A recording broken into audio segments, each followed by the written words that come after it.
आप कैसा ये सब चीजें बर्दाश्त करते हैं? ये खुलेआम आपके खिलाफ झूठ बोलते हैं। आपको गुस्सा नहीं आता है क्या? मुझे आता है गुस्सा, मुझे भी आता है, खराब मुझे भी लगता है। लेकिन फिर मेरे सामने दो सवाल आ जाते हैं कि क्या मैं महज चंद लोगों की वजह से मैं अपने चाहने वालों को छोड़ दूं? मेरे सामने ये सवाल आता है कि कितने लोग ऐसे हैं यहां पर इस शहर के अंदर जिनकी सुबह दोपहर शाम सिर्फ एक ही नाम से चलती है, जिनका धंधा, जिनका कारोबार, जिनकी राजनीति, जिनकी सियासत सिर्फ एक ही नाम से चलती है और वो नाम है इम्तियाज जलील।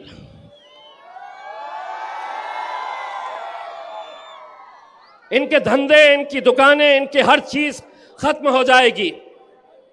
अब मैं एक सवाल करना चाह रहा हूं मेरे उन मुखालिफिन का जो मेरे खिलाफ मैदान के अंदर उतरे हैं। मैं तो अल्हम्दुलिल्लाह जो भी फैसला आए, मैं भारतीय जनता पार्टी के खिलाफ लड़ रहा हूं और जिंदगी भर लड़ता रहूंगा अल्हम्दुलिल्लाह।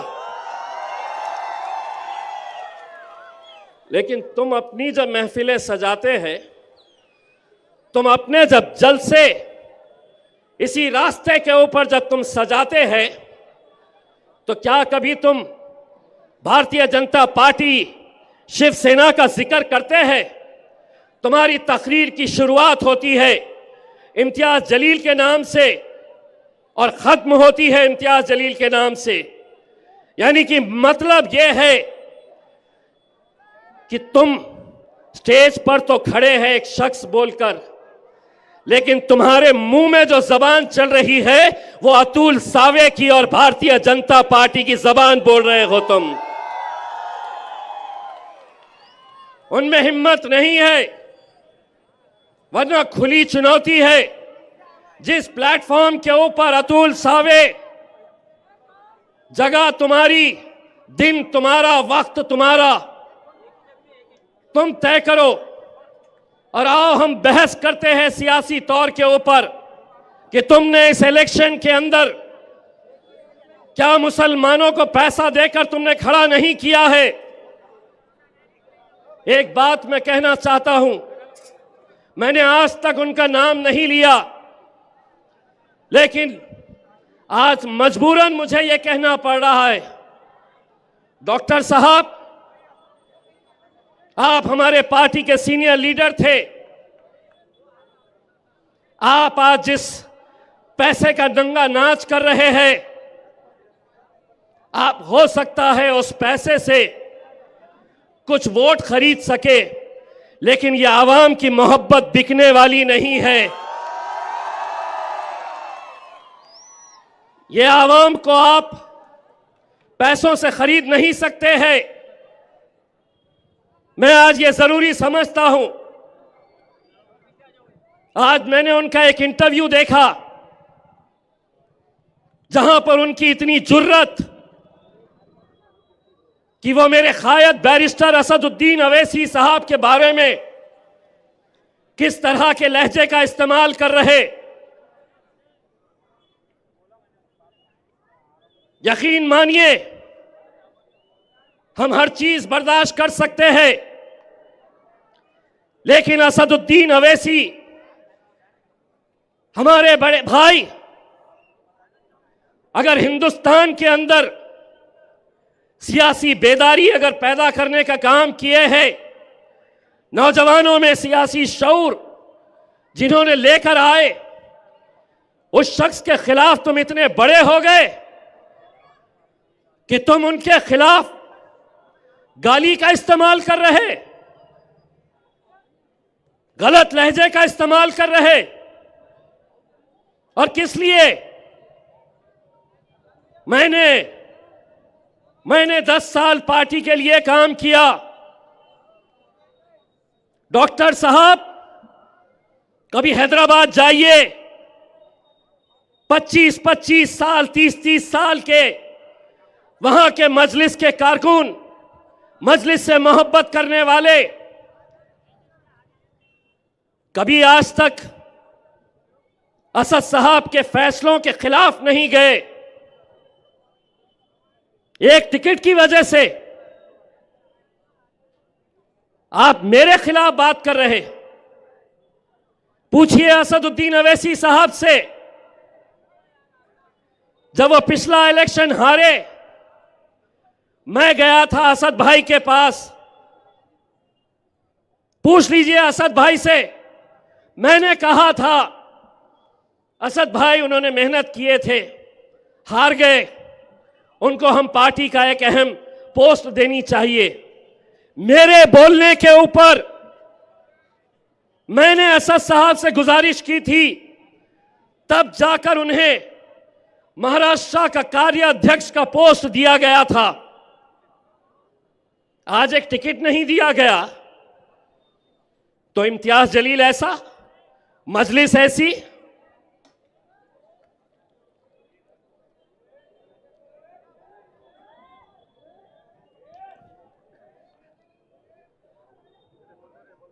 मजलिस ऐसी, असदुद्दीन अवैसी साहब ऐसे। क्या हम ये नहीं जानते हैं? डॉक्टर साहब, लीजिए एक और खुलासा करता हूं। लोकसभा के इलेक्शन के वक्त आपने कैसा किरदार अदा किया था, एक एक सबूत बैरिस्टर असदुद्दीन अवैसी साहब के पास है। ये जीत कर आएगा नहीं, खैरे को चलाओ। आपका दामाद डॉक्टर हर पेशेंट को पकड़ पकड़ कर यह कहता कि इम्तियाज जलील जीतने वाला नहीं है, खैरे को वोट दो। हद तो यह हो गई कि यही डॉक्टर शाहगंज की किसी सभा में, जहां असदुद्दीन अवैसी साहब आने वाले थे, वहां पर बैनर के ऊपर साहब की तस्वीर नहीं नजर आई। 3 दिन तक स्टेज पर बैठे बैठे असद साहब डॉक्टर साहब का फोन लगा रहे कि हो गई होगी गलती, लेकिन अपनी एक तस्वीर के लिए तुम साहब का फोन नहीं उठा रहे, मेरे असद भाई का फोन नहीं उठा रहे। कौन से तुम्हारी शाहरुख खान के जैसी तस्वीर है जो लगाना चाहिए था वहां पे?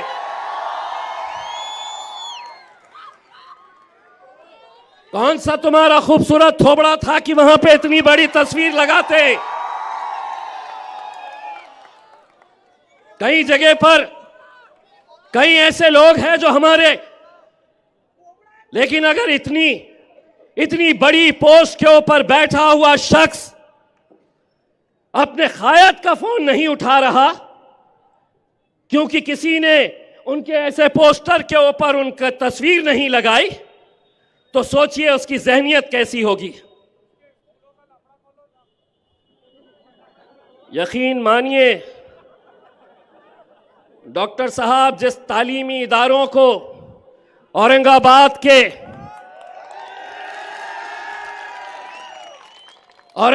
के वो गयूर मुसलमानों ने बड़ी मेहनतों के साथ खड़ा किया था, 2 नंबर के धंधे करके तुमने कैसे हथियाए थे सारा शहर जानता है। 34 केसेस है तुम्हारे ऊपर, उसमें सबसे ज्यादा केसेस काहे के हैं पता है? बेईमानी के और धोखाधड़ी के केसेस है। इम्तियाज जलील के ऊपर अल्हम्दुलिल्लाह केस है, तो कहीं किसी शराब की दुकान को लेकर, कहीं गरीबों की मदद कोरोना के वक्त में करने के लिए, कहीं आदर्श का घोटाला जब हुआ, आंसू गैस छोड़े गए, वो मोर्चे की वजह से। मैं आप लोगों को सिर्फ ये बात कहना चाहता हूं मेरे भाई, अगर आप ये समझ रहे हैं कि यहां पर वोट हम बांट देंगे, हमारा वोट बढ़ जाएगा, जो भी फैसले जो भी कर रहा है मैं सर आंखों पर रखता हूं, लेकिन मैं भी जब मैदान में उतरता हूं तो मैं भी इस्तिखारा करके निकलता हूं। मैं भी अल्लाह की रजा इस्तिखारा की नमाज पढ़कर मैं अल्लाह की रजा लेकर और यही दुआ करता हूं, या अल्लाह ये मेरे लिए मेरी कौम के लिए अगर बेहतर है तो तू मेरी मदद कर।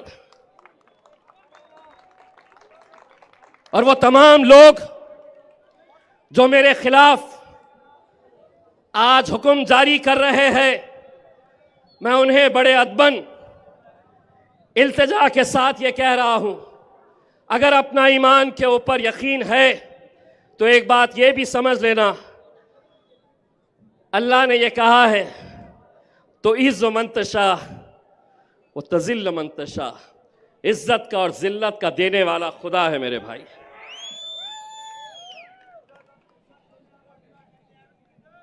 आज हमने यकीनन जब सभी लोगों को ये लगने लगा कि ईस्ट की सीट यहां से भारतीय जनता पार्टी निकाल सकती है, ये डॉक्टर ने इल्जाम लगाया कि इम्तियाज जलील ईस्ट से अतुल सावे को जिताने के लिए सबसे कमजोर उम्मीदवार देने वाला है।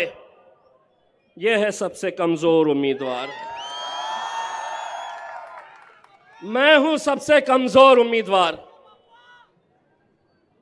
नहीं डॉक्टर साहब, थोड़ा सब्र कर लेते। यकीन मानिए उस वक्त तो कोई फैसला भी नहीं हुआ था कि कौन कहां से लड़ेगा। मैंने तो असद भाई को ख्वाहिश जाहिर की थी कि असद भाई मुझे आप गंगापुर से लड़ा दे, मुंबई से लड़ा दे, बीड़ से लड़ा दे, लेकिन असद भाई ने एक सर्वे करके ये किया था कि नहीं तुम यहां से लड़ना। हम लड़े। जब यहां पे एक माहौल तैयार हो गया, हमारा मराठा समाज जब अतुल सावे के पूरे खिलाफ में चला गया, और जाना भी चाहिए, जिस जरंगे पाटिल ने मराठा समाज को बेदार किया, एक छोटे से गांव का एक मामूली सा आदमी अपने कौम के लिए, अपने समाज के लिए जब लड़ता है तो कैसा पूरा समाज आंख बंद करके उसके पीछे चला जाता है। जब उन्हें यह एहसास हुआ कि मराठा समाज हमारा साथ नहीं देगा, अतुल सावे गार्डियन मिनिस्टर थे, जब वहां पर जरंगे पाटिल और उनके समर्थकों पर लाठीचार्ज किया गया, ये इम्तियाज जलील है, महाराष्ट्र के हिंदुस्तान की पार्लियामेंट के अंदर महाराष्ट्र के 48 मेंबर ऑफ पार्लियामेंट है, लेकिन उस पार्लियामेंट के अंदर किसी और ने नहीं, इम्तियाज जलील ने खड़े रहकर पूरे पार्लियामेंट के अंदर जरंगे पाटिल का नाम लेकर यह कहा था कि हमें सीखना चाहिए जरंगे पाटिल से, जिसने एक आदमी ने पूरे महाराष्ट्र की नाक में दम करके रखा है हुकूमत की। जरंगे पाटिल साहब ने यह कहा है कि हम उनका साथ देंगे जो हमारे मुद्दे को उठाएगा। जरंगे साहब, आपने तो मुझसे बोला भी नहीं था, लेकिन उसके बावजूद चाहे वो मैं हूं या मेरे कायद बैरिस्टर असदुद्दीन अवैसी साहब हो, उन्होंने हमेशा आपका समर्थन किया है, तायीद किया है। और मैं आज आपको इस एफिडेविट के जरिए, इस वचननामा के जरिए मैं और नासिर सिद्दीकी ये आपसे वादा करते हैं कि एक बार हमें आप विधानसभा भिजाइए, आपके लोग इतना नहीं बोलेंगे जितना हम लड़ेंगे आपके लिए। ये है एफिडेविट। लेकिन अगले 2-3 दिनों के अंदर क्या क्या साजिशें होने वाली है, आप अच्छी तरह से समझ सकते हैं मेरे भाई। आप ये समझ लीजिएगा कि किसी के बोलने पर अगर हमारा यहाँ का वोट अगर तकसीम हो गया तो आप समझ लीजिएगा वो वोट सीधा भारतीय जनता पार्टी की झोली में जाने वाला है। सरकार उनकी है, प्रशासन उनकी है, पुलिस उनकी है। हर तरीके से वो अपने बल का, अपनी ताकत का इस्तेमाल करने वाले हैं। हमारी आपकी ये जिम्मेदारी है कि हम लोग इस इलेक्शन को कैसे लड़ते हैं। 20 तारीख हमारे लिए बहुत मायने इसलिए रखता है, और ये सीट जो है, यकीन मानिए सारे हिंदुस्तान की नज़र इसलिए लगी हुई है कि सभी लोग जानते थे कि यहाँ पर मुझे हराने के लिए 28 मुस्लिम उम्मीदवार खड़े किए गए थे। 10 तो पीछे हो गए, 2-3 के फॉर्म्स रिजेक्ट हो गए, अब भी 15 है। कौन है ये जिनके 20-20 ऑटो रिक्शा दौड़ रहे हैं, जिनकी सभाओं में, जिनकी रैली के अंदर 300-300, 500-500 वाली महिलाएं भी वहां पर साथ में घूम रही हैं? कौन दे रहा है ये पैसा? कहां से आ रहा है ये पैसा?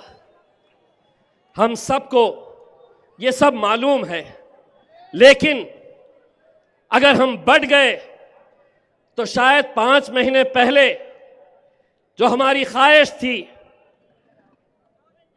जो हम बेसब्री से इंतजार कर रहे थे कि किराड़पुरे से जुलूस निकलेगा, यहां पर रंग खेले जाएंगे, यहां पे ढोल ताशे बजाए जाएंगे, अल्लाह ने हमें मौका नहीं दिया।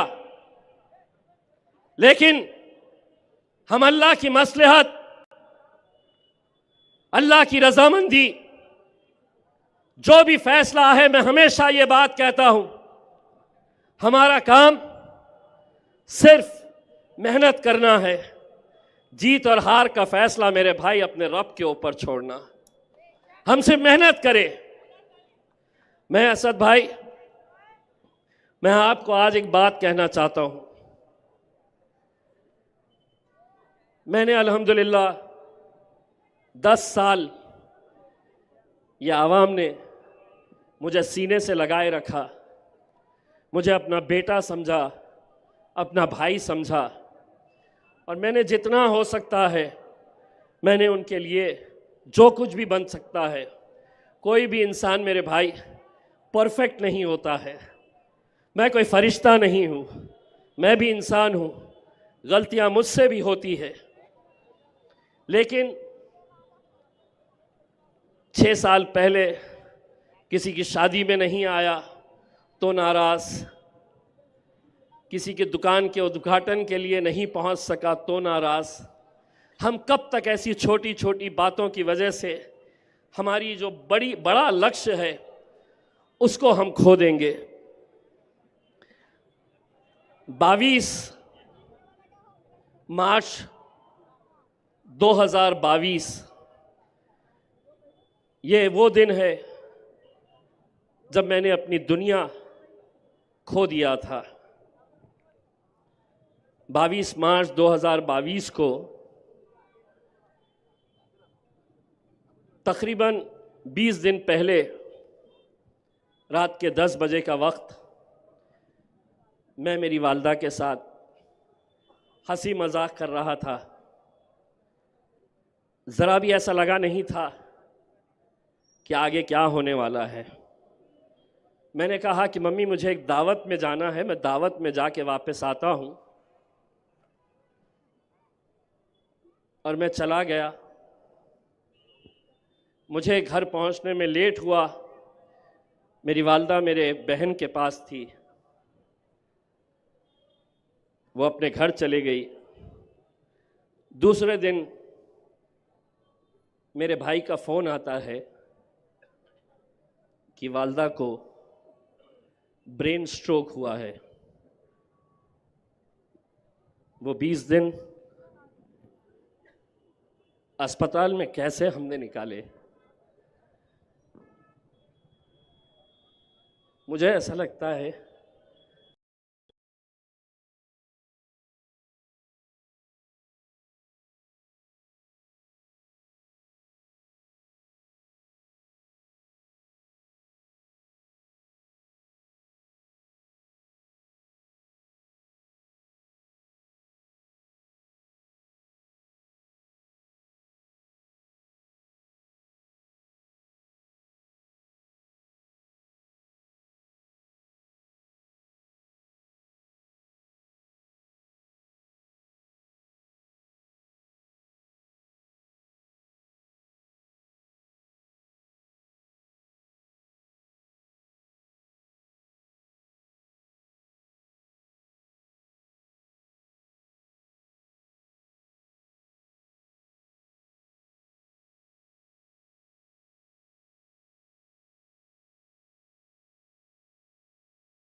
खुलवा दे।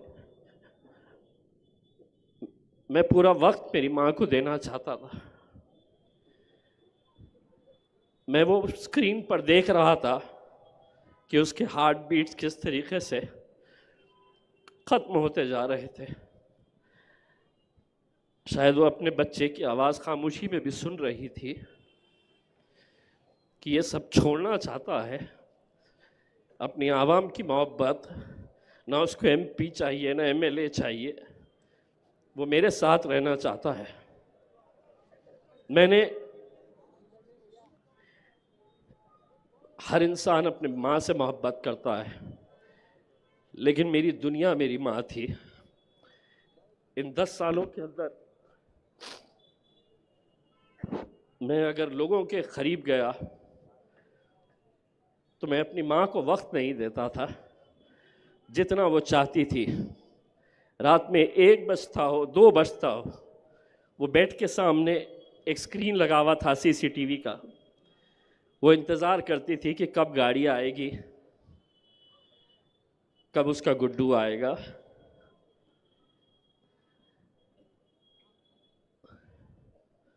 दोस्तों, और अगर उस दिन मेरी माँ आँख खोल देती तो शायद मैं सियासत में नहीं रहता।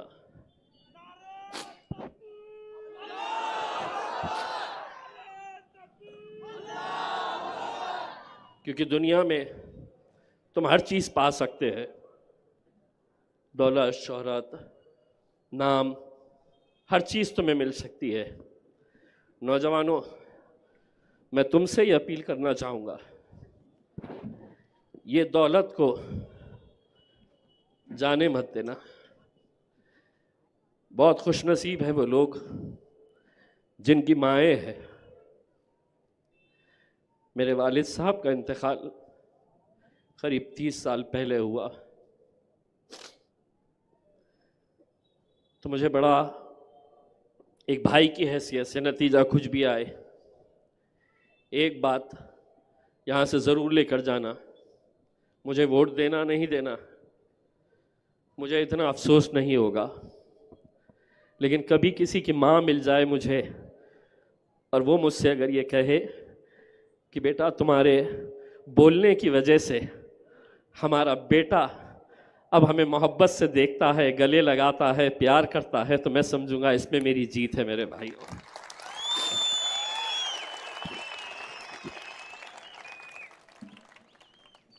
सियासत के अंदर इल्ज़ाम लगाना बहुत आसान होता है, बहुत आसान होता है, लेकिन एक बात ये भी समझ लेना कि हर इंसान को अपने अमाल खुद लेकर जाना है।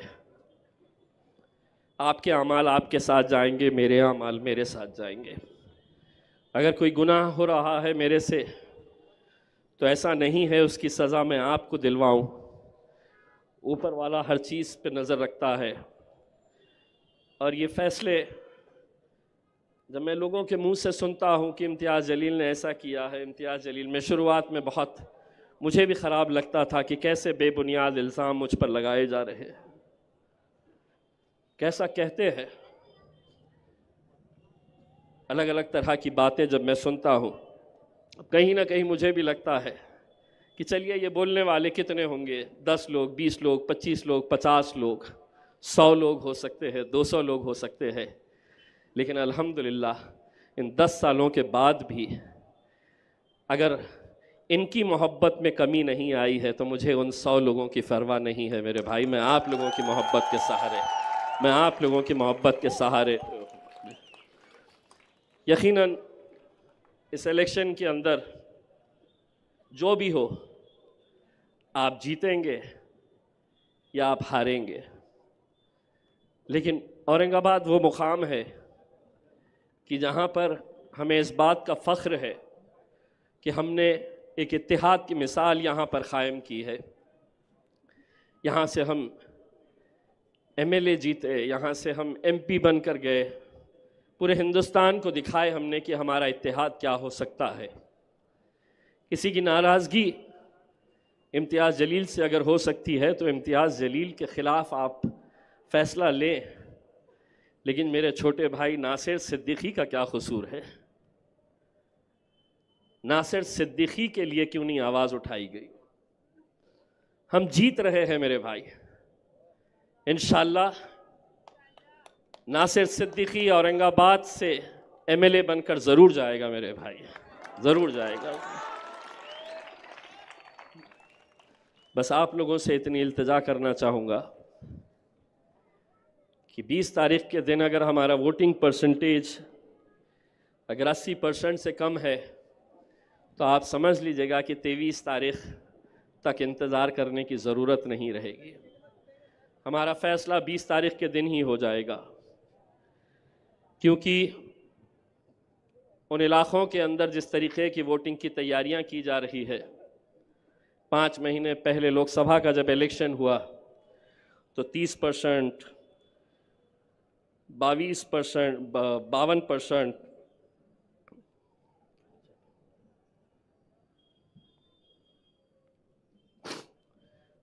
ऐसे ऐसे आंकड़े हमारे सामने आए।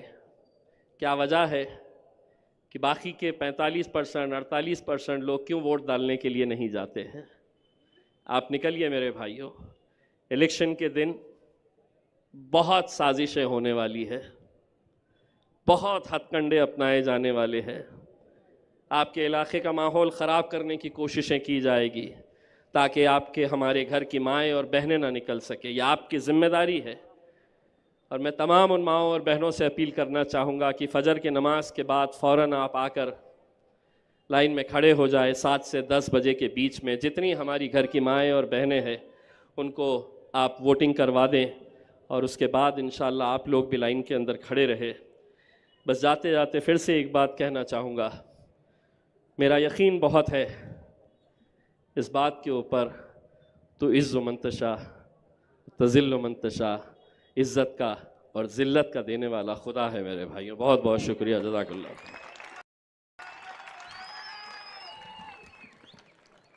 इससे पहले को यहाँ पर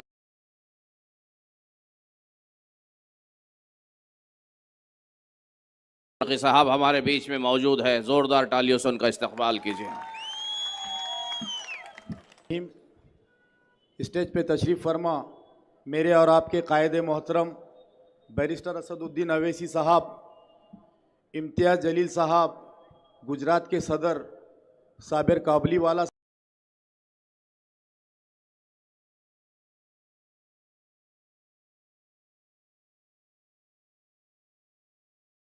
साहब, सामने बैठे हुए मेरे बुज़ुर्गों, भाइयों और दोस्तों, तो अल्हम्दुलिल्लाह हम जिस जगह खड़े हैं तो किसी ज़माने में इसी इलाके के यहाँ पर मंत्री महोदय यहाँ पर हमेशा घुमा करते थे, लेकिन उस वक्त की हालात क्या थी हमारी बस्तियों की और आज की हालात क्या है आप देखिए। इस यहाँ से लेकर महानगर पालिका तक आप चले जाएंगे तो ये सीसी रोड, पक्का रोड जो है तो आपको नज़र आ रहा है। साथ ही ऐसे कई तारीख़ी काम हैं जिसमें आप लोग, एक दमड़ी महल का जिक्र करना चाहूँगा कि एक छोटा सा रोड हुआ करता था आज अल्हम्दुलिल्लाह उसका देखिए, कटकट गेट के अंदर से एक 12 फीट के रास्ते में से सबको जाना और आना पड़ता था। वो देखिए बारापुल्ला का गेट जो है, तो हम लोग जिस दिन ईद मनाने के लिए पूरे शहर के लोग जाते थे तो घंटों ट्रैफिक वहाँ जाम रहता था। ऐसी कई काम है, और सबसे भारी काम वो है इम्तियाज़ जलील साहब की क़यादत में। जिस वक्त यहाँ की एयरपोर्ट के अंदर तारीख़ में कभी ऐसा नहीं हुआ कि कोई प्लेन जो है तो रनवे के ऊपर अपना चल पड़ा, उसको वापस रोक कर जो है तो वापस लेना पड़ा, और उस मलऊन तस्लीमा नसरीन को जो है तो यहाँ से भगाना पड़ा, क्योंकि हमारी सरजमीन को हमने गंदा नहीं होने दिया। ये इम्तियाज़ जलील साहब की क़यादत में हमने किया कि वो नबी की शान की गुस्ताख तस्लीमा नसरीन को हमने पूरे एयरपोर्ट को घेर रखा था, पूरी पुलिस वहाँ पर खड़ी थी। आपने देखा होगा कि एक तारीख़ी काम, किसी पुलिस स्टेशन को कभी किसी ने घेर कर नहीं रखा। यही इम्तियाज़ जलील साहब की क़यादत में सिटी चौक पुलिस स्टेशन को हमने चारों तरफ से घेर कर रखा था और हमारी मांगे करवाई। तो ये सारी डिमांड्स जो है अल्हम्दुलिल्लाह मजलिस इत्तेहादुल मुस्लिमीन के आने के बाद हम शहर के अंदर देख रहे हैं कि हम लोग कभी भी, आपने देखा होगा कि यहाँ पर ज़बरदस्ती के 8-8 घंटे लोड शेडिंग करवाई जा रही थी। पूरा ऑफिस जो है तो हमने क्या करके रखा था आप तमाम लोगों के सामने है 2017 के अंदर। उसके बाद से दूसरे ही दिन से आज तक औरंगाबाद शहर में लोड शेडिंग नहीं हुई। तो ये नुमाइंदगी होती है, ये सियासी ताकत होती है। ये सियासी ताकत को ख़त्म करने के लिए इससे पहले शिवसेना ने, बीजेपी ने सारे हथकंडे अपनाए, लेकिन वो कामयाब नहीं हुए, क्योंकि यहाँ से एमएलए, यहाँ से एमपी और यहाँ से 25 कॉरपोरेटर्स भी चुनकर आए। लेकिन आज उनको हराने के लिए हमारे ही बीच में से कुछ दलालों को खड़ा किया गया है कि आप लोग ये दलाली का जिम्मा ले, आप लोग को रोज़ाना जो है तो कुछ एक अमाउंट दी जाएगी। मैं देख रहा हूँ कि कई बच्चों के फ़ोन आ रहे हैं कि भाई हमारे को ऐसा पैकेज मिल रहा है। जो लोग अपने आप पर खर्च नहीं करते, आज वो दूसरों पे खर्चा करने के लिए बैठे हैं।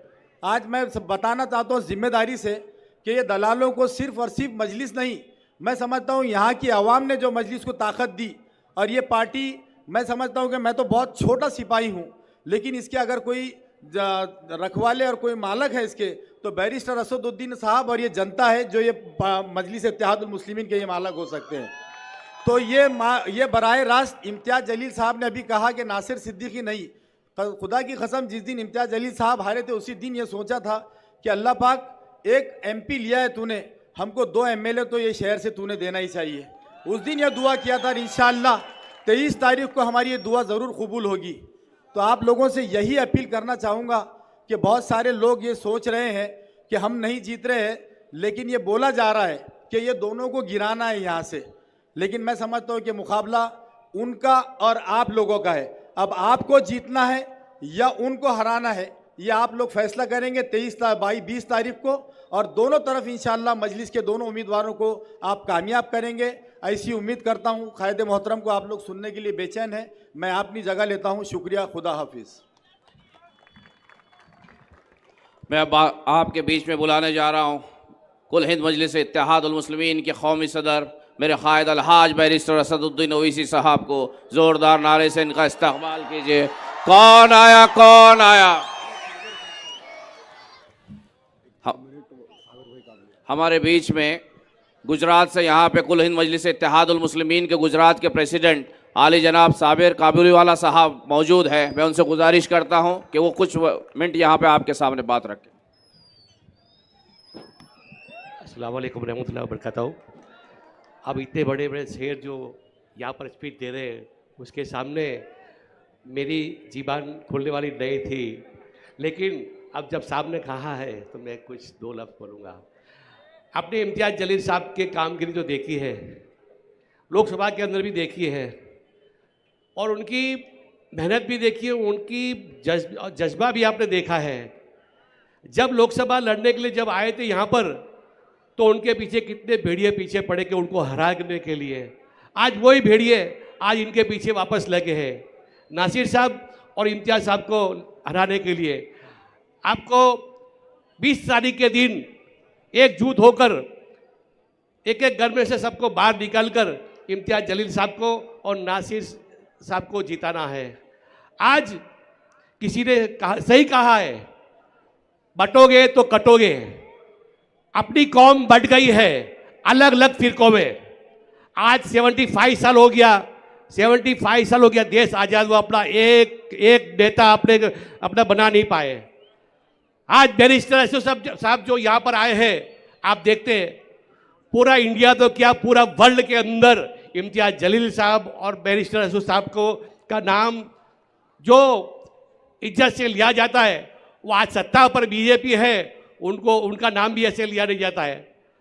आज जो शेर आपने यहाँ से इम्तियाज जलील साहब को यहाँ से लोकसभा के अंदर भेजे थे, लेकिन दुख के साथ कह रहा हूँ कि जिस दिन उनकी हार हुई थी उस टाइम में 2 रात तक सोया नहीं था, लेकिन अब वापस मौका दिया है कि विधानसभा के अंदर आपको ज़्यादा से ज़्यादा वोट देकर उनको जिताकर विधानसभा के अंदर भेजना है। इंशाअल्लाह 20 तारीख को आप सुबह की नमाज पढ़कर आप बाहर निकलेंगे और सुबह से सबको घर से बाहर निकाल के वोटिंग करवाएंगे। ऐसी मैं आपसे गुजारिश करता हूँ। अल्लाह हाफिज़।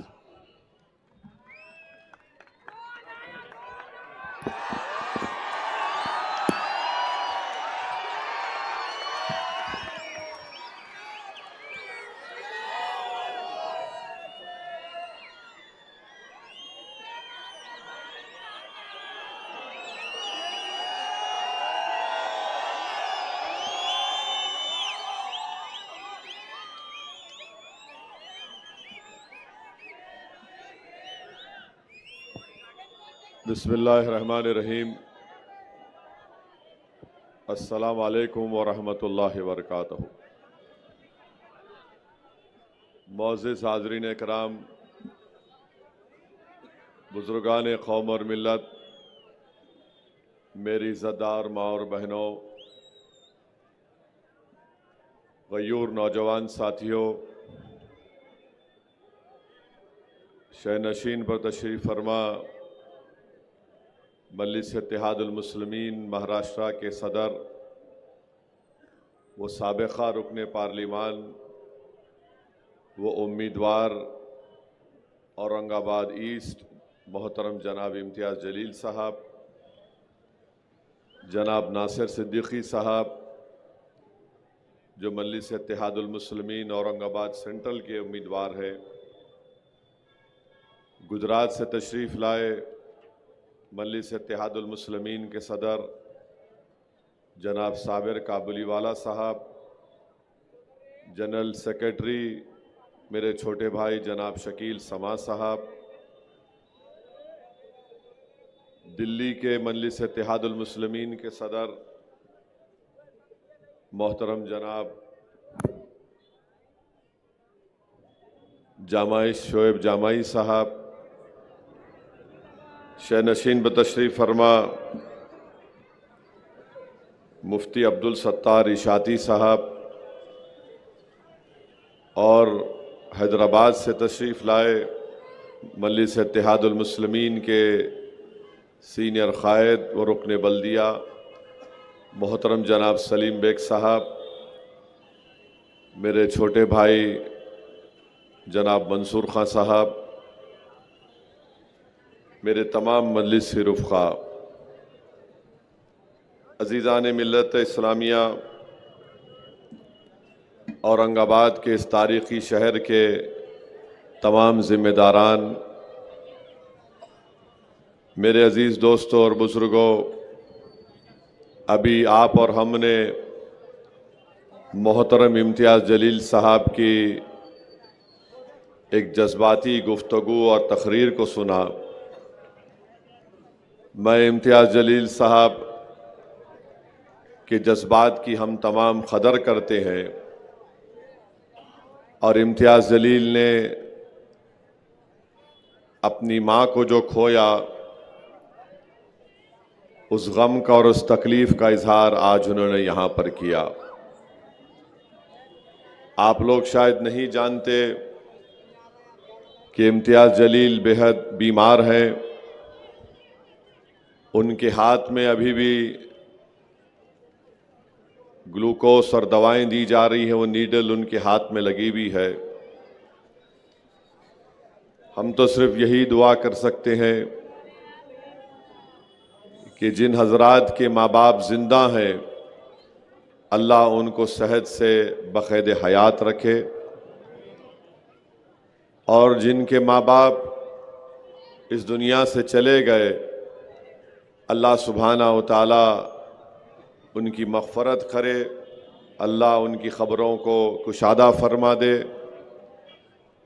और अज़ीज़ दोस्तों और बुज़ुर्गों, अल्लाह के रसूल सल्लल्लाहु अलैहि वसल्लम की हदीस शरीफ है कि एक इंसान के इस दुनिया से चले जाने के बाद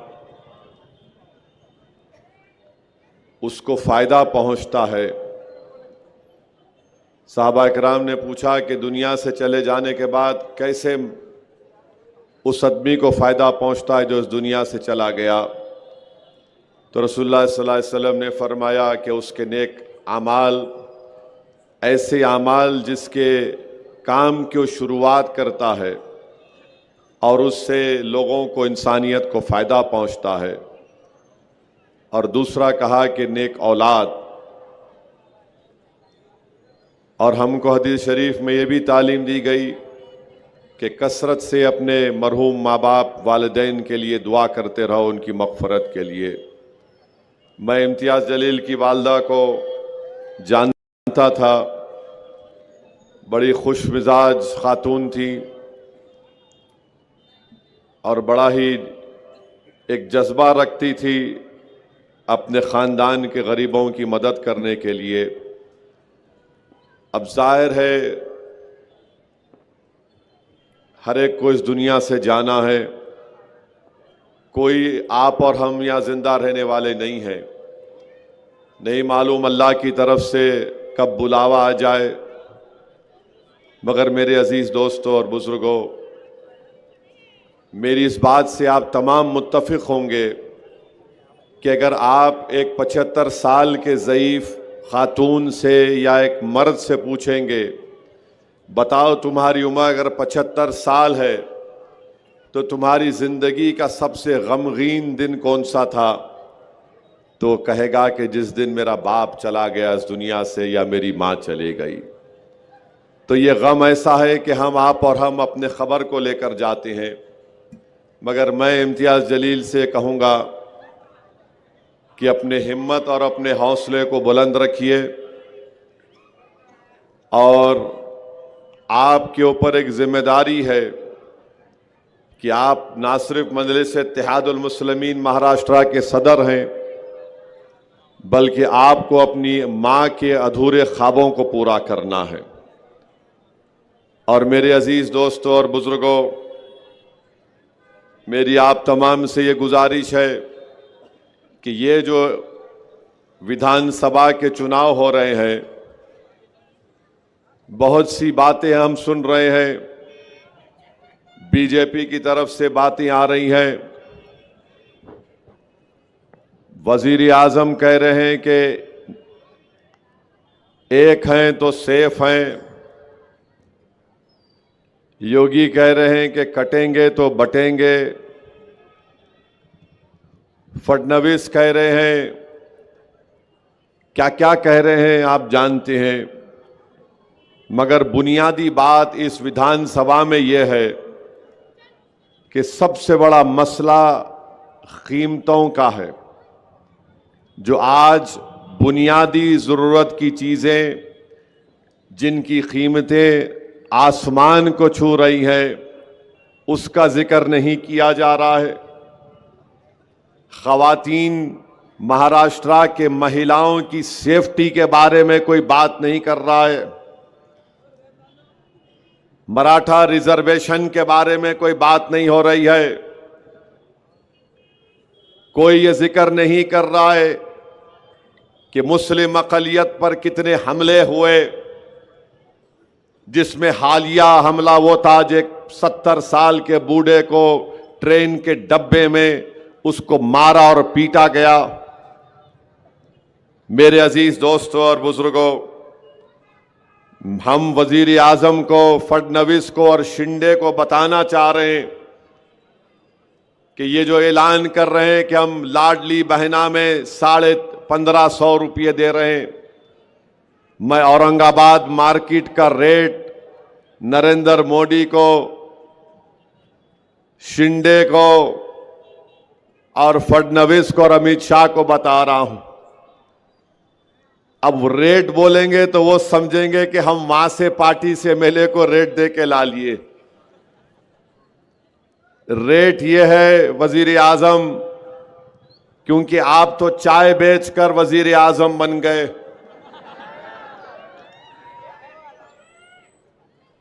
जब आप गरीबी को इतने करीब से देखे हैं तो शायद आप जानते होंगे कि चावल आज वजीर आजम जब आप प्रधानमंत्री बने 30 रुपये में बिकता था, आज 72 रुपीस में आ गया।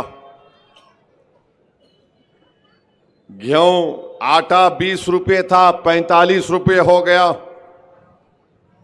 गेहूं 28 रुपये मिलता था, अब 42 हो गया। गुड़ 30 रुपये था, अब 55 के करीब। वजीर आजम आप चाय बनाकर ओबामा को पिलाए थे और इस सूट पहने थे। सूट के ऊपर आपने अपना नाम लिख लिया था, नामो नामो नामो। वो आज शक्कर जो आप वजीर आजम बने जब 20 रुपये में थी, आज 39 रुपीस में हो चुकी है औरंगाबाद में। मसूर की दाल 60 रुपये थी वजीर आजम जब आप बने थे मोदी, अब 155 रुपये हो चुकी है। लाल मिर्ची 180 रुपये में थी, आज औरंगाबाद में 450 रुपये। इमली 80 रुपये, अब 220 में हो चुकी है। नमक 12 रुपये में था, सस्ता था मोदी, अब 25 रुपये हो गया। कौन नमक हलाली नमक हरामी कर रहा है, ये महाराष्ट्र की जनता को 20 तारीख को तय करना है।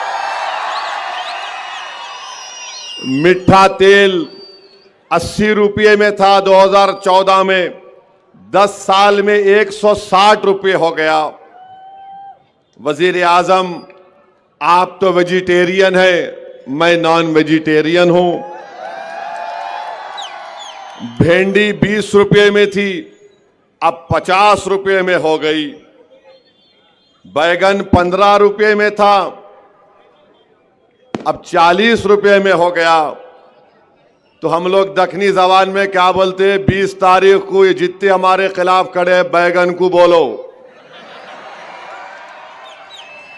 हरी मिर्ची 40 रुपये में थी, मोदी के 10 साल में 100 रुपये हो गई। प्याज 15 रुपये 40 रुपये हो गई। आलू 12 रुपये था, 30 रुपये हो गया। टमाटे 15 रुपये थे, 50 रुपये में हो गया। एलपीजी गैस का सिलेंडर 450 में मिलता था 2014 में, अब 900 और 1000 के दरमियान में। पेट्रोल 55 रुपये 65 पैसे में औरंगाबाद में मिलता था 2014 में, अब कभी 105 तो कभी 110 रुपये में। डीजल 45 रुपये 50 पैसे में था 10 साल पहले, अब 90 और 100 रुपये के दरमियान में आ गया।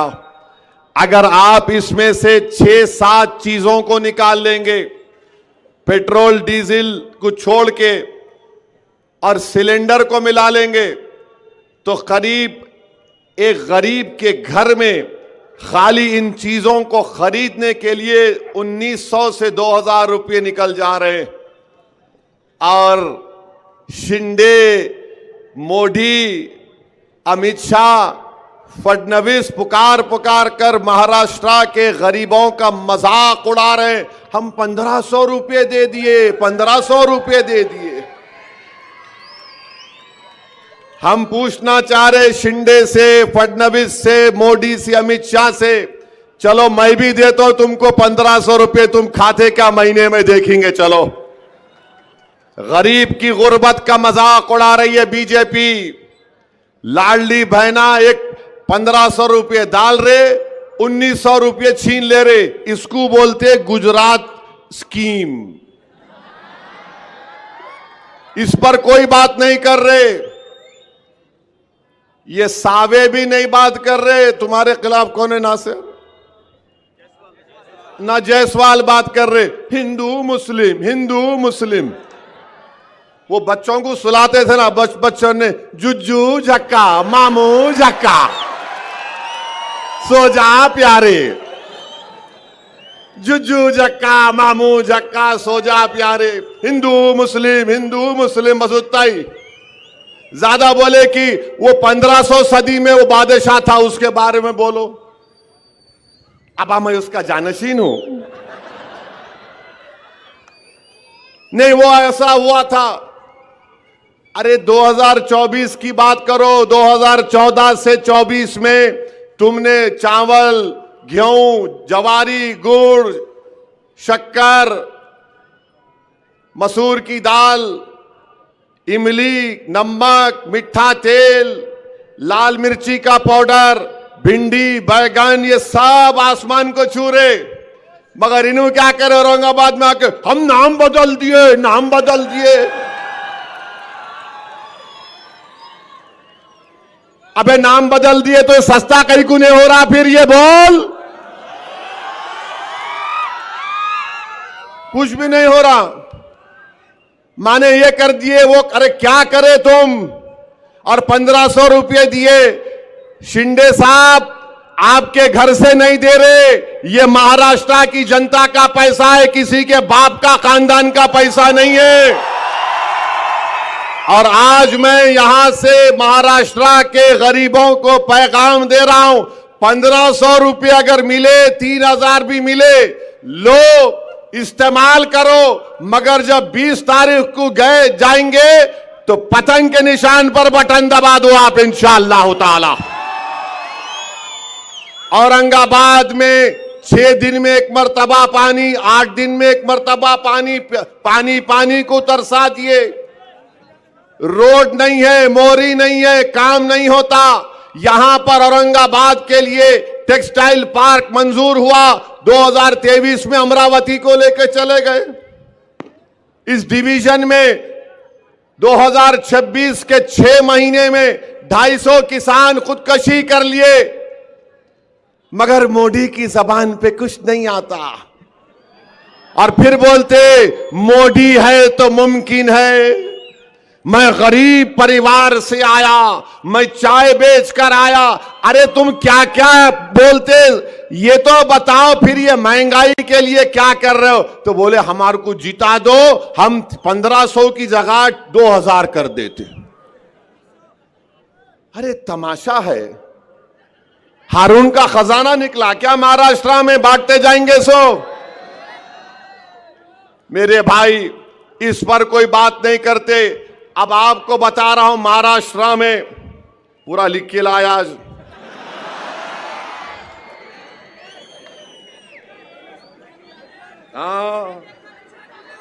कहां है जी?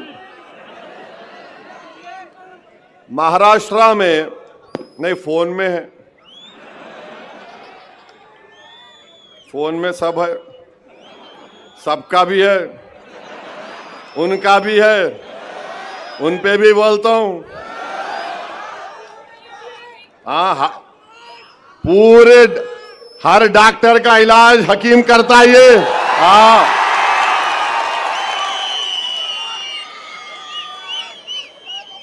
अब आप सुनो, महाराष्ट्र में 2022 में 2904 महिलाओं का रेप हुआ। बोलो मोदी, 2904 महिलाओं का रेप हुआ। महाराष्ट्र में महिलाओं का, खवातीन का किडनैप कितना हुआ? 12,260। मुल्क में सेकंड नंबर पर महाराष्ट्र में महिलाओं का किडनैप हुआ 2022 में। उत्तर प्रदेश में जो कटेंगे बोले ना, वो उत्तर प्रदेश में 16,260 महिलाओं का किडनैप हुआ। मरीनू क्या बोल रहे, बटेंगे तो कटेंगे। अबे औरतों को उठा के किडनैप करके लेके जा रहे।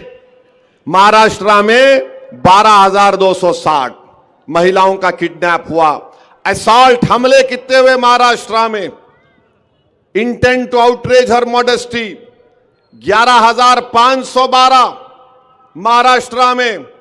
और फिर आप देखते जाइए, इतना बड़ा महिलाओं का, खवातीन पे हमले हो रहे और इन्हों बात नहीं करते। मोदी औरंगाबाद को आए, यहां पर कल भाषण दिए। मैं मीडिया के दोस्तों से पूछा, क्या मोदी मराठा आरक्षण की बात करे? नहीं करे, बिल्कुल। भाइयों बहनों, आरक्षण के नाम पे काटा जा रहा है। अरे काटा नहीं जा रहा है, तुम बोले थे मराठाओं को रिजर्वेशन दूंगा मैं। एक लफ्ज मराठा रिजर्वेशन के बारे में वजीर आजम ने यहां पर नहीं कहा। हम आपके सामने कह रहे हैं, इम्तियाज जलील इंशाअल्लाह ताला, नासिर सिद्दीकी इंशाअल्लाह ताला जब यहां के नए आमदार मुंतखब होंगे, अल्लाह के फजलो करम से, आपकी दुआओं से, अहले दिल की दुआओं से, तो यकीनन महाराष्ट्र की विधानसभा को और भी जो मजलिस के विधायक जीतेंगे, महाराष्ट्र के असेंबली के दरो दीवार को हिला के रख देंगे कि मराठाओं को उनका जायज हक मिलना चाहिए और उनको आरक्षण मिलना चाहिए। किसमें मिलना चाहिए? 50% के अंदर मिलना चाहिए। ये मैं बात कह रहा हूं। आज तो इम्तियाज जलील साहब एफिडेविट भी बना लिए हैं और उसको जरांगे पाटिल को भिजाएंगे। ये मजलिस-ए इत्तेहादुल मुस्लिमीन का कमिटमेंट है। मेरे अजीज दोस्तों और बुजुर्गों, मैं एक और बात आपके सामने अर्ज करना चाह रहा हूं। इस मुकद्दस शहर में आपने मजलिस-ए इत्तेहादुल मुस्लिमीन को मजबूत किया,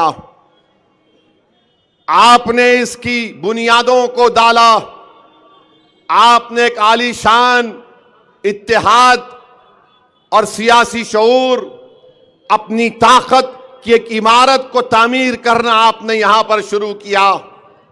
मेरी आपसे गुजारिश ये है कि आप अपनी इस इमारत को गिरने मत दीजिए। आप अपनी इस इमारत के काम को मुकम्मल करिए। जो ताकतें आज हमारे दरमियान में आकर जो जिस इमारत के लिए आपने अपने आंसुओं को, अपने खून को इस्तेमाल किया, ये हम अपने आने वाली नस्लों के ख्वाबों को पूरा करने के लिए एक तामीर खड़ा कर, एक इमारत खड़ा कर रहे हैं। आज जो ताकतें आकर मजलिस के इस बढ़ते हुए कदमों को रोकना चाहते हैं, मैं आपको उनसे बाखबर कर रहा हूं। पार्लियामेंट का इलेक्शन आया, पूरे महाराष्ट्र में 48 लोकसभा की सीटें एक अल्पसंख्यक समाज का मुसलमान 20 साल के बाद 2019 में जीता। तो ये नाम निहाद सेकुलर पार्टी, ये खुलम खुला जो फिरका परस्ती बीजेपी, आरएसएस और शिंदे करते हैं, ये सब मिल गए और मिलकर बोले कि कोई भी कहां पर जीतता उसकी परवाह नहीं, मगर औरंगाबाद से इम्तियाज जलील को कामयाब होने नहीं देंगे। और हुआ वही, ये सब मिलकर एक होकर इम्तियाज जलील की कामयाबी को रोक दिए। मेरे भाई, मैं फिर से कह रहा हूं, बार बार कह रहा हूं कि इम्तियाज जलील कामयाब नहीं हुए।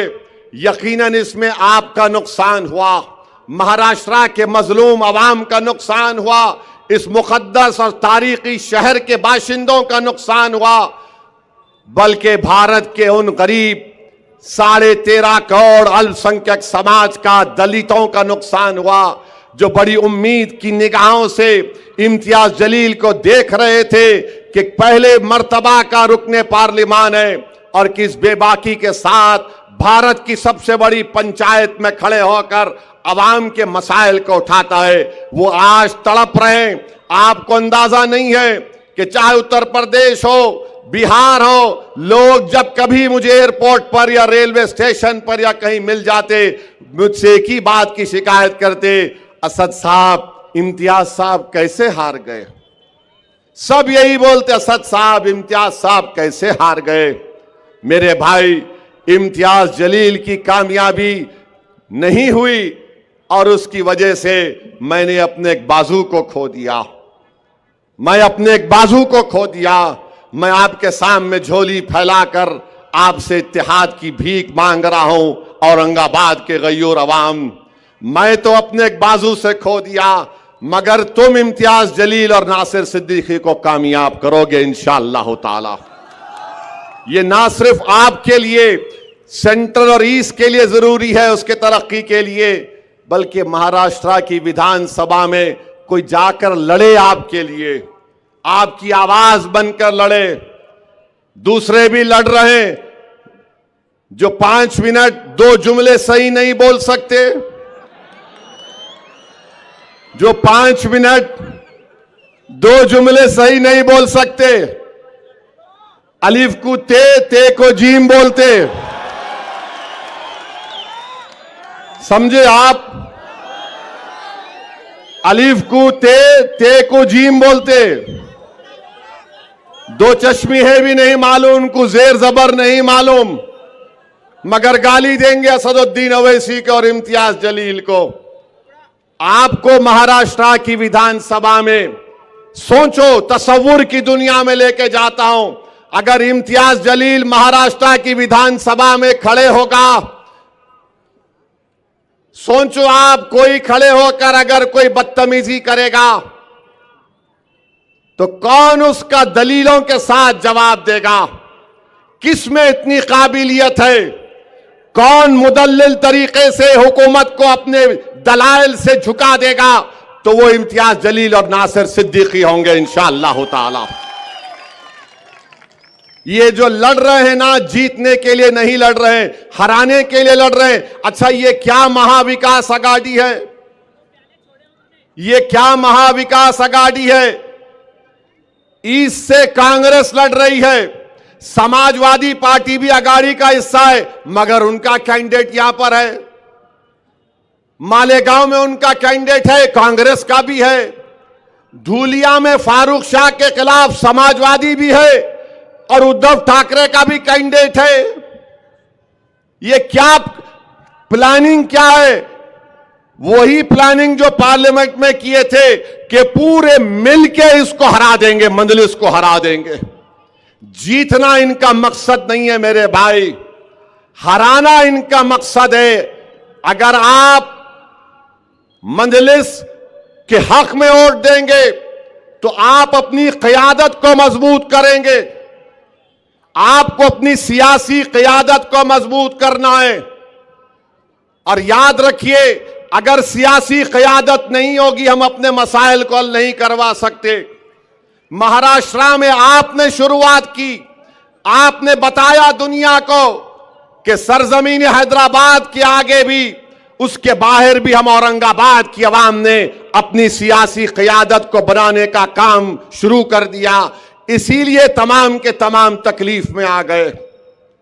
आज आप बताइए, क्या वजह से मंजलिस की मुखालिफत हो रही है?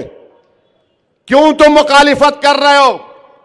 मकसद एक ही है, अगर ये 2 जीत जाएंगे तो महाराष्ट्र के 288 की असेंबली पर हावी हो जाएंगे।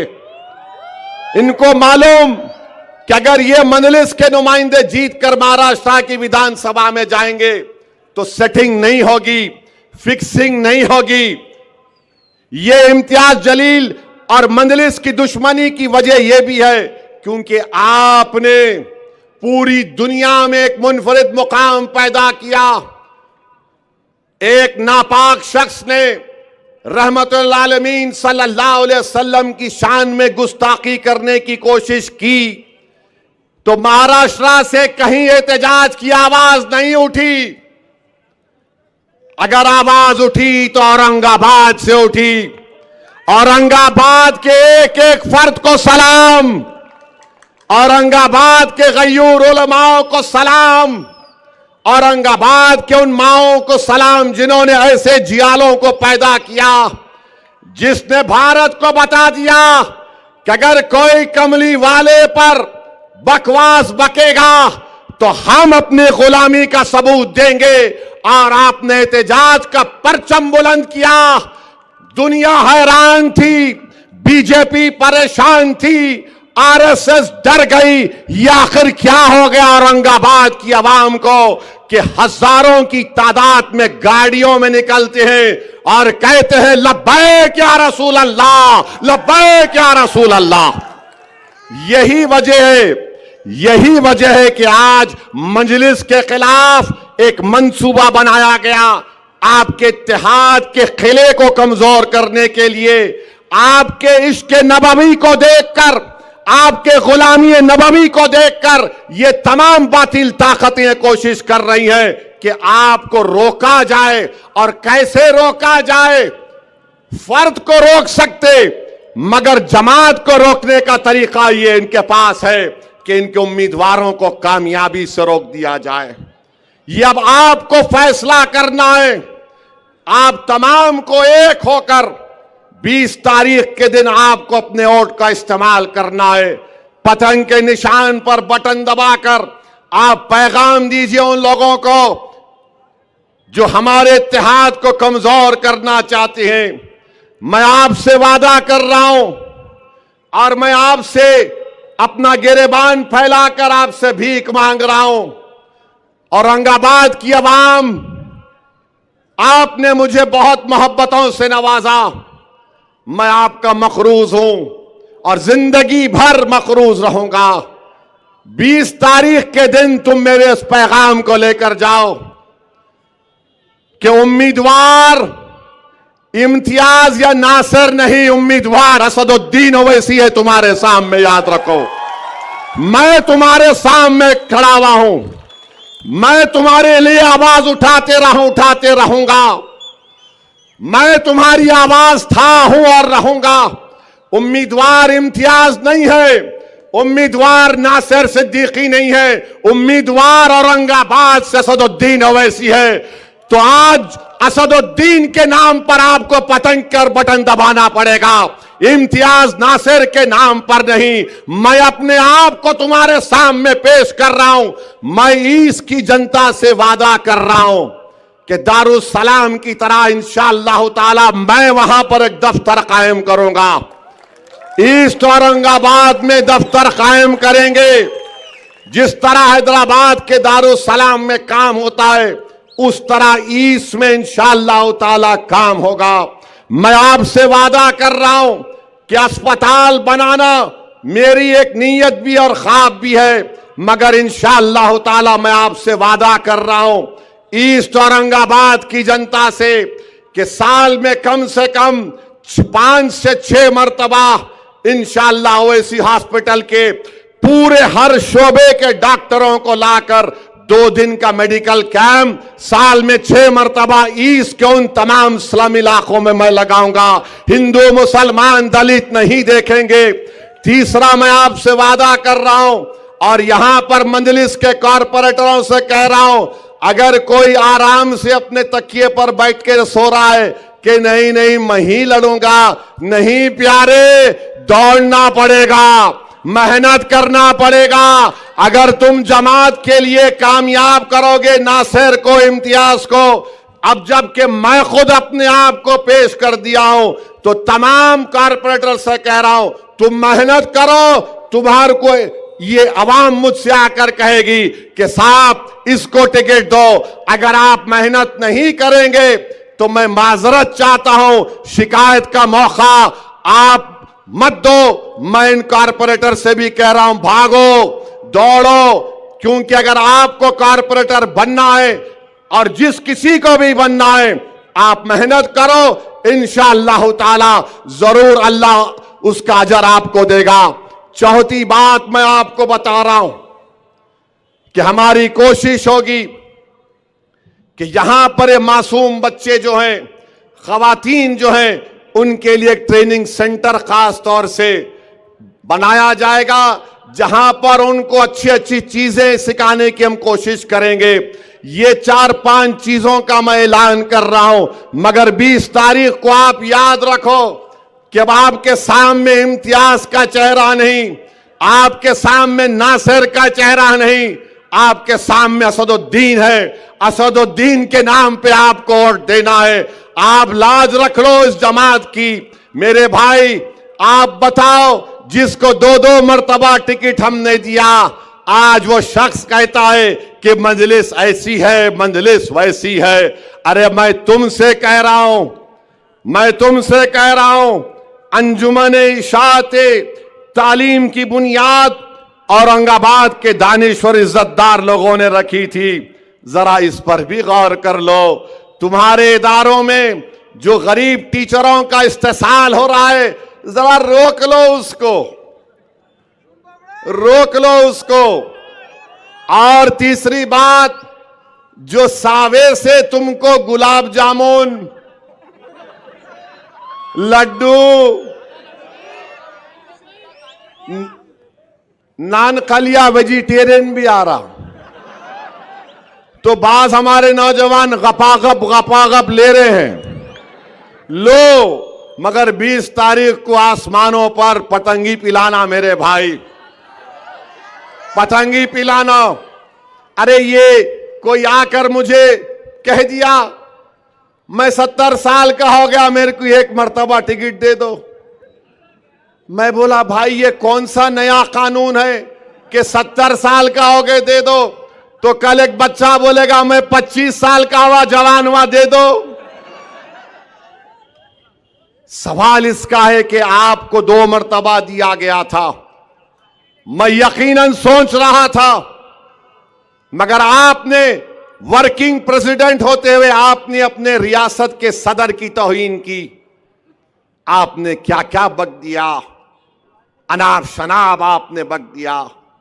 मैं तहकीक किया पार्लियामेंट के इलेक्शन में किस इदारे के टीचरों को कहा गया था कि इम्तियाज कोर्ट मत दो। मेरे भाई, अब आप बताइए, कोई भी जमात ऑर्गेनाइजेशन में को ऐसा काम हो सकता है क्या? किसी शायर ने अच्छा कहा था, हमको उनसे थी कब उम्मीद वफा, जो नहीं जानते वफा क्या है। मैं यकीनन उलमाए कराम की इज्जत करता था और करता रहूंगा। इख्तलाफ राय है और रहेगा, इसमें कोई दो राय नहीं है। मगर मेरे भाई, ये हमारे उलेमा हैं, ये अंबिया के वारिसीन हैं। हम इख्तलाफ इनसे कर सकते हैं, मगर इनकी तौहीन हम अपनी जबान या अपने लिखत से नहीं करना चाहिए, बिल्कुल नहीं करना चाहिए। इख्तलाफ करो, बोलो कि हमको आपके फैसले को हम नहीं मानते और पतंग के निशान पर बटन दबाएंगे इंशाअल्लाह ताला। इख्तलाफ हो सकता है, मगर किसी की बेइज्जती नहीं कर सकते। ये आज भी हमारे उलेमा हैं, कल भी रहेंगे। ये अंबिया के वारिसीन हैं, इनकी इज्जत करना। इख्तलाफ राय जरूरी है, जमहूरियत है, इसमें कोई वो बात नहीं है। और आप जानते हैं कि मुफ्ती अब्दुल सत्तार साहब बैठे हुए, NIA का वाकया हुआ, और जब NIA आई थी तो हमारे मौलाना इम्तियाज जलील के साहब के घर पे चले गए। इम्तियाज जलील और नासिर सिद्दीकी और हमारे मुतालिका कॉरपोरेटर ने मुफ्ती अब्दुल सत्तार साहब का बड़ा साथ दिया। मेरे अजीज दोस्तों और बुजुर्गों, मैं इतना ही कहना चाह रहा हूं कि अपनी क़यादत को मजबूत करो। कितना टाइम हो? नहीं, 7 मिनट है, 7 मिनट बहुत है। पार्लियामेंट में इम्तियाज साहब को पूछो आप, 4 मिनट में पूरों की हम टाइम कच्ची कर देते यहां से लेके वहां तक। और एक बात याद रखिए, ये अतुल सावे जो है अब एक प्रोग्राम बना रहे, मैं टूरिज्म पे लेके जाता हूं तुम्हारे को। कौन चलता दरगाह को, कौन चलता यहां पे, सुना के 3-4 हजार लोगों का प्रोग्राम बना रहे। मेरे भाई, आप हरगिज उसके इस ऑफर को कबूल मत करिए, हरगिज मत करिए। अगर आप जाएंगे, उसका मकसद एक ही है कि 20 तारीख को आप अपना वोट ना डालें, तो आप एहतियात करिए। टूरिज्म का बहुत वक्त है। इंशाअल्लाह ताला मैं औरंगाबाद आऊंगा, आप और हम मिलकर खुलदाबाद जाएंगे, दौलताबाद जाएंगे, और वो मकबरे को भी देखना है मेरे को। अब नहीं मालूम, वहां गया तो फिर मीडिया बोलेंगी कहां गए, कहां गए, कहां गए, किधर गए, किसके पास गए। मगर ये इनकी साजिश है। तो आपसे गुजारिश है कि डरने और घबराने की जरूरत नहीं है। मेरी आपसे यही फिर से इल्तिजा कर रहा हूं अपने वोटों का सही इस्तेमाल करिए। ये जो नादान लोग हैं, अरे ये समाजवादी का उनका अध्यक्ष है, वो बोल रहा है कि मुस्लिम अक़लियत को नेता की जरूरत नहीं है। जो मुस्लिम अक़लियत अपने नेता की बात करेगा उसको पाकिस्तान जाना है। अबे तू जा पाकिस्तान को जाके मिल उससे। हमको बोल रहा पाकिस्तान चले जाओ। अरे समाजवादी वाले वहां बोलते तू पाकिस्तान चले जा, ये बीजेपी वाले बोलते तू वहां चले जा। अरे बाबा तुमला क्या बांट लिए? तू पाकिस्तान चले जा। नहीं जाते क्या करता तू बोल? नहीं जाते क्या उखाड़ता बोल? अब यहां सरजमीन में पैदा हुए, तुम्हारे आंखों में आंखें डालकर मोदी से मुकाबला कर रहे हैं जमहूरी तरीके से। तुम क्या कर सकते? गोली चला सकते, ना चलाओ गोली। मैं मरने तैयार हूं, मुझ पर कई हमले हो चुके हैं, मगर याद रखो औरंगाबाद की आवाम, मैं तुमको जज्बात में लाने के लिए नहीं कह रहा हूं। मेरी नीयत यही है कि जब मैं इस दुनिया से चले जाऊं, मेरा जिस्म तुम्हारी सरजमीन में अंदर चला जाए। बस मेरी एक ही ख्वाहिश है, मुझे औरंगाबाद से इतनी मोहब्बत है। अल्लाह जानता है मुझे औरंगाबाद से कितनी मोहब्बत है। अल्लाह ही जानता है कि मैं जो कुछ अल्फाज बोल रहा हूं वो पूरी जिम्मेदारी के साथ बोल रहा हूं। बल्कि मैंने अपने अफराद खानदान के सामने भी यह बात रखा तो मेरे अफराद खानदान के लोग बहुत नाराज हुए। क्या बक रहे हो, दीवानी बात मत करो। मेरे घर वालों तक बोल दिया मैं कि मेरी नीयत यह है कि मैं अगर वतन अजीज में अल्लाह मुझे अपने पास बुला लेता है तो मुझे औरंगाबाद की एक छोटी सी जमीन में किसी पर जगह में दफना दो। बस मेरी नीयत यही है। मैं आपसे इतना मोहब्बत करता हूं। 20 तारीख को ये दोनों उम्मीदवार नहीं है, ये आपका भाई उम्मीदवार है, ये आपका बेटा उम्मीदवार है। आप मेरी लाज रख लो, और मेरी लाज इसलिए रख लो, मेरी नफ्स के लिए नहीं, अपने इत्तेहाद के लिए, अपनी शनाख्त के लिए, अपने मासूम बच्चों के मुस्तकबिल के लिए। याद रखो, याद रखो, मैं जिंदा रहूं या ना रहूं, मगर मेरे अल्फाज को नोट करके रख लो। भारत में मुस्लिम अक़लियत की जब तक सियासी लीडरशिप नहीं होगी, हम अपने मसाइल को हल नहीं कर सकते। अरे मौलाना अबुल कलाम आजाद की शेरवानी फाड़ दी गई थी कोलकाता में, मौलाना हिफ्जुर रहमान पर हमला किया गया था। असदुद्दीन ओवैसी क्या चीज है। मेरे अजीज दोस्तों और बुजुर्गों, आने वाले 40 साल को नजर रखो।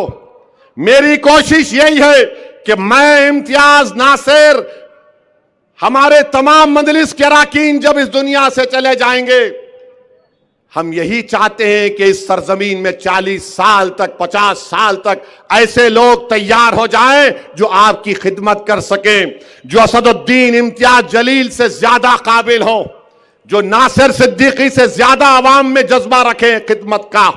यह काम हमको करना है। 20 तारीख के दिन तुम सिर्फ वोट डालने नहीं जा रहे हो, तुम 20 तारीख को वोट पतंग के लिए इसलिए डाल रहे हो क्योंकि तुमको 40 साल तक तुम्हारी आवाज रहना औरंगाबाद में। और अगर अल्लाह से मेरी यही दुआ आती है कि अल्लाह सुबह क़यामत तक मजलिस इत्तेहादुल मुस्लिमीन को ताकत दे, मजलिस इत्तेहादुल मुस्लिमीन, और हमारे जो ख्वाबें हैं अल्लाह उन ख्वाबों को पूरा कर दे।